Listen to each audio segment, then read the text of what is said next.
रात को मैं घर में अकेली थी। उस रात माँ पापा गांव गए हुए थे और मैं पहली बार घर में अकेली थी। शुरू में तो सब ठीक लग रहा था। टीवी पर मेरा पसंदीदा शो चल रहा था और मैंने अपने लिए मैगी बना ली थी। लेकिन जैसे जैसे रात गहराने लगी, सन्नाटा बढ़ता गया। करीब 12 बजे के आसपास अचानक लाइट चली गई। पूरा घर अंधेरे में डूब गया।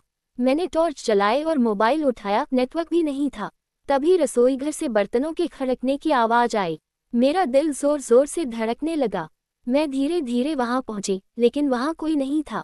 जैसे ही मैंने मुड़ने की कोशिश की, पीछे से किसी ने मेरा नाम लेकर पुकारा, सोनम।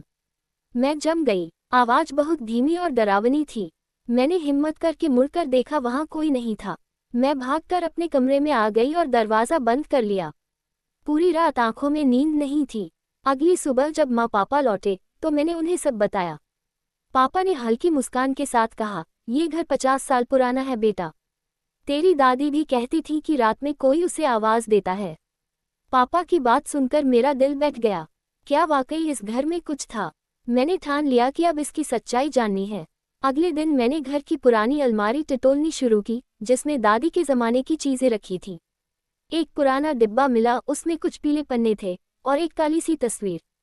तस्वीर में एक छोटी लड़की थी, ठीक मेरी उम्र की। नीचे लिखा था, शोभा 1962 में खो गई। मैंने माँ से पूछा, ये शोभा कौन थी? माँ चुप हो गई, फिर धीरे से बोली, ये तुम्हारी बुआ थी, बचपन में अचानक गायब हो गई थी।